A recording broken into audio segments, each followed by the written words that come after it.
S'il y a bien un projet dont le prince Harry est fier, c'est celui des Invictus Games, une compétition sportive mettant en avant des vétérans de guerre et des soldats blessés. Mais la mise en place de cette compétition ne s'est pas du tout déroulée comme prévu d'après un très bon ami du prince. Les derniers agissements du prince Harry envers sa famille ne sont peut-être pas glorieux, mais le papa d'Archie, 4 ans, et Lilibet, 2 ans, peut être fier d'autres choses qu'il a accomplies par le passé.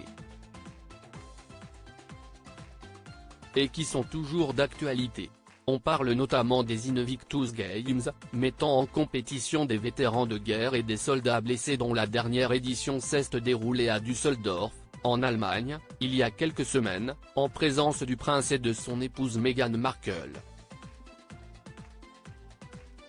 David Wiseman, ami du prince Harry et directeur de la Invictus Games Foundation, s'est confié au podcast Right Royal Podcast dont le site Hello dévoile un extrait, concernant la mise en place de cet événement grandiose et très attendu chaque année.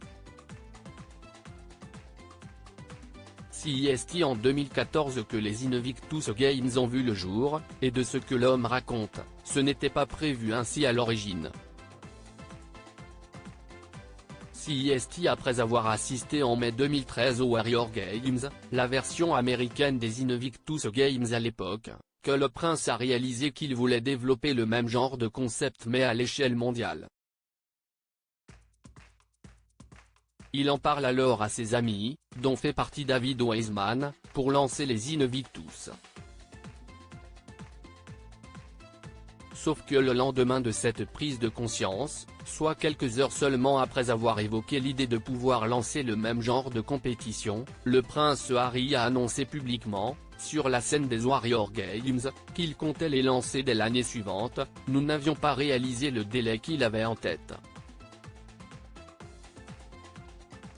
Il s'est levé sur scène, sur le podium, et je pense que cela avait été écrit dans son discours, je pense qu'il avait ajouté sa propre note qui disait l'année prochaine. En écoutant le discours du prince Harry, David Wiseman était alors pris de court, ainsi que les autres amis mis dans la confidence. Tous sont tombés des nues, dénonçant avec humour les méthodes de voyous de leur célèbre copain. Quoi ? L'année prochaine ? Malgré les doutes, le stress et la pression après une telle annonce, la bande de copains a réussi l'exploit de tenir sa promesse, il est devenu un voyou, raconte David Wiseman avec beaucoup de second degré, dénonçant le fait qu'il n'ait pas prévenu ses copains à l'avance. Pendant longtemps, nous étions 3 ou 4 à la Fondation Royale à gérer ce projet. En septembre 2014, nous étions là, au Queen Elizabeth Olympic Park. C'était très juste, mais nous l'avons fait. Quand Harry veut, Harry peut visiblement.